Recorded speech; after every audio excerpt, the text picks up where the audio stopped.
everyone, this is Kijibo Vlogs, a Filipino actor based here in Saudi Arabia, and welcome back to my channel. Agad-agad gawa natin reaction video ang Barda compilation because why not? Pero ito na nga, continuation ito sa mga thoughts and opinions ni Miss Barda United. Pero alam mo, masasabi ko talaga na parehas kaming matalino ni Miss Barda United. Charis! Pero mas matalino siya. Kasi alam mo, kanina gumagawa ako ng reaction video, di ba? Nakikita natin yung story ni Maggie Ford. Tapos, ako naman, habang nagpi-play yun, nagsasabi ako na parang nakakahiya sa may kasal, no? Sabi ko, parang ini-invade natin yung privacy nila. Pero wala naman kasi tayong sinasabing hindi maganda, di ba? Pero ang nauna kasing naglabas nito, ng chismis na to, is ang mga grupo ni Jim Panocha na animal, di ba? Na hayop. Masahol pa talaga siya sa hayop na walang delikadesa. Di ba la? Di ba? So parang ako naman, parang wala naman tayong ginagawang masama, at least, di ba? Parang nanonood lang naman tayo ng mga clips na nilalabas. Pero kasi ibang usapan na yung linabas mo na nga yung clips na una pa kayo sa may kasal tapos sinaluan nyo pa ng hindi maganda para lang madagdagan kayo ng revenue o may pangkain kayo sa mga pamilya ninyo, di ba? Parang nakakahiya yun, di ba? Ako nga na, kahit na pinipicture ko dito si Mami Eden, yung inisto ko yung Instagram niya, wala naman akong sinasabing chismis and everything, parang nahihiya ako. Siyempre may delikadesa din ako somehow, kahit sabihin yung squatter yung bibig ko dito, kay pagdating kay Panocha na yan, kay Jim Panot na yan, siyempre may delikadesa din naman ako, nahihiya din naman ako, di ba? Siyempre, di ba, parang, ikaw ba naman, if i-feature yung Instagram account mo sa vlog, hindi, di ba? Pero it is what it is, as a content creator, ganun talaga, pero, sana ilugar natin, 'di ba? Ilugar natin na tipong sana wala ka namang sabihin hindi maganda, 'di ba? Sana kung i-stock mo din naman or i-feature mo naman, sana yung maganda din naman yung sasabihin mo, 'di ba? Nakakaloka. Anyways, tuloy natin 'to. Basta nakakahiya sa may kasal. Nakakahiya talaga. Parang alam mo yung nararamdaman ko na si David nahihiya. Pasensya ka na sa mga bashers ko. Parang ganun siguro yung sinasabi ni ano, di ba?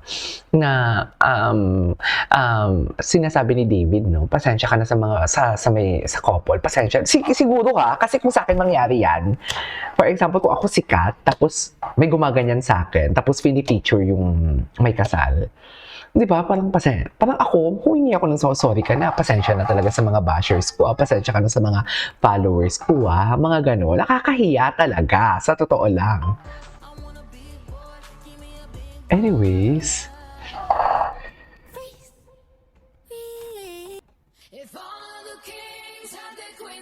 Okay.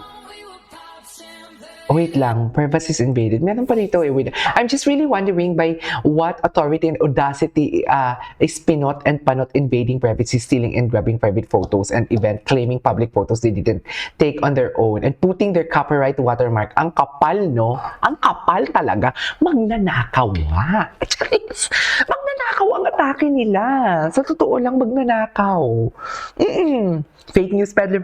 Well, ganun talaga eh. Doon sila kumikita eh. Well, alam mo yun, kailangan nila ng pangkain, kailangan nila ng panglamon. Kailangan nilang kumita ng ipapanglamon nila sa kanilang mga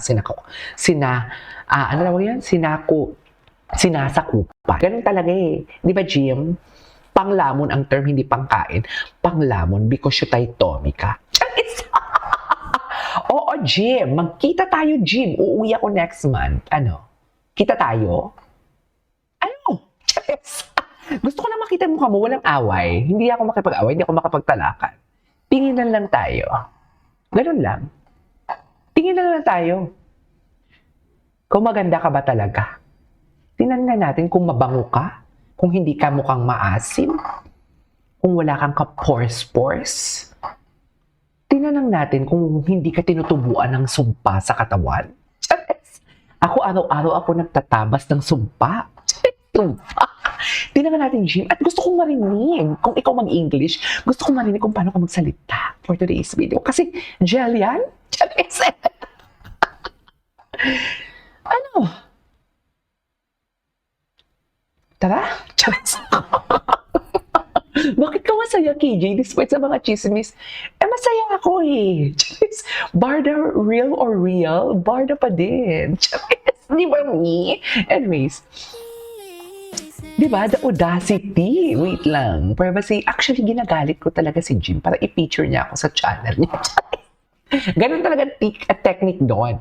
Ganun, ginagalit ko siya, inaasal ko siya para i-feature niya ako sa channel niya. Tapos, ang mga followers niya na mga bubuanik, lilipat sa akin. Tapos, ay, ang talino pala ni KJ. Ang talino pala ng mga Barda Defenders. Lipat na ako dito. Kasi utu-utu yan sila eh.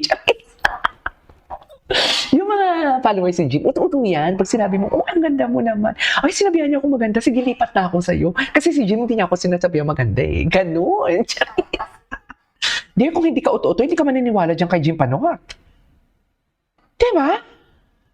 Kung hindi ka utu-utu, hindi ka maniniwala dyan. Eh, utu-utu ka, naniniwala ka eh. Diba? Anyways, tuloy natin to. Wait lang. Form na lang kayo ng sarili niyong fans club, Dalex, kasi panay saw pa kayo sa Barda fans. Galing, oo nga, yan din yung ano ko. Panay talaga sila saw-saw sa atin. Wala naman kinalaman sa mga kung ano-ano. Ay, wait lang, ano to? Ay, eto na, sabi ni Ma'am Alice. Pag si Ma'am Alice ang magsalita for today's video, kabahan na kayo. Wait lang, sabi niyo wala ng Barda. Why do you keep posting about them? Make it make sense. Kung wala ng hashtag Barda, bakit kayo pinaka-updated? Totoo nga. Bakit sila Gina G? Dalawa lang yan, Mami. It's either alam nila talaga ang totoong nangyari or ang nangyayari sa Barda, or sinisira nila si David. Tatlo yan. Or gusto nilang talaga nilang mang-agaw ng viewers sa mga Barda Defender. Ganun talaga. Di ba, Mi? Kasi tayo nakita natin may picture, Ma'am Liberisa, di ba? Tama naman, Ma'am Alice, di ba? Di ba? Parang nakikita naman natin na may naandyan palagi si girl. Diba? Nakikita naman natin na andyan palagi si girl. Sa mga mahinang nila lang, kinukonclude nila na andyan palagi si girl talaga sa event. Kaano-ano pa talaga siya ni David. Eh kasi tayo, wini-weigh natin yung situation eh. Nag-weigh tayo ng situation. Maraming possibilities yan. It could be their friends. Kasi hindi kasi nagsasalita si Ginoo at wala tayong karapatan na pilitin si Ginoong magsalita. Kasi nga, fans lang tayo. Barda, real or real, Barda pa din. Diba? Kahit sabihin natin in all events, andyan si David and Alex, wala akong pakialam kasi there's nothing wrong. Di ba malay natin friends na sila o magkasyoso sila and everything. Di ba? Hindi ako in denial. Kung magsalita si Ginoo, matatanggap ko yan. Ang hindi ko lang matanggap kasi pinapangunahan ninyo those bashers putting words sa bibig ni Ginoo na wala namang binubukang or linalabas sa salita si Ginoo. At hindi lang basta putting words sa bibig ni Ginoo, sinisira nila si Ginoo, ginagawa na nila ng istorya ang mga litratong nakikita nila. Diba? Pero kung walang Barda, pero bakit sila Gina G? Diba? Okay, sige na nga. Diba? Binibigyan. Alam mo, marami tayong tanong dito sa vlog ko. Alam ko din naman na nanonood yan yung mga Jim Panotcha na yan. Kasi nga doon pa lang sa mga vlog ko, diba? Nanonood yan. Ang akin lang, bakit hindi mo kayang sagutin ang mga tanong namin? Ito ang pinakasimpleng tanong. O ngayon, kung may girlfriend si David, bakit mo pa siya tinitira? Diba? Bakit? Yan lang yung simpleng tanong yan. Alam mo kung ang sagot niya? Kasi gusto ko talaga sila ni Barbie. Charis! Gano'n talaga. Or gusto ko sa akin lang si Ginoo.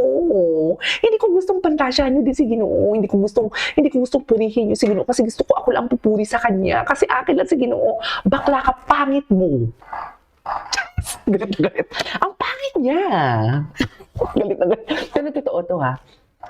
Wala na nga Barda eh. Wala nang Barda. Sinasabi niya, walang Barda, walang projects. Hindi totoo. Ang pilit, sige, kung hindi totoo, sige, go. Binibigyan na nga natin siya ng karapatan. Okay, sige, go pala, tumigil lang siya. Pero hindi pa rin siya tumitigil. Diba? Tsaka, dear doon pa lang sa sinabi niyang, Barbie lang ako, hindi ako David. Kay Blair, mas bilib ako kay Blair. Kasi David lang siya. Hindi niya pinipicture si Barbie. Si Blair, dito sa TikTok, mas bilib ako sa kanya kasi may paninindigan siya. Barda siya, tapos naging pro-David siya. Ayaw niya lang kay Barbie. Hindi naman sa sinabi niya ayaw kay Barbie, pero David na lang siya, walang Barbie sa content niya. Mas bilib ako sa kanya. Pero itong si Jim, sinabi niya na Barbie lang siya, tapos ngayon puro David ang ano niya. Kasi alam niyo bakit? Kung kay Barbie lang ang feature niya, walang may manonood sa kanya. Ito naman mga ututong mga bashers, Barbie nga lang talaga. Nanonood din sila sa mga pinipicture ni David. Tsaka nag-i-invest sila ng time mag-comment talaga na mag-spread ng hate kay David. Di ba? Bobo! So yeah, that's all for today's video. This is Kimo Vlogs and see you in my next vlog. Bye!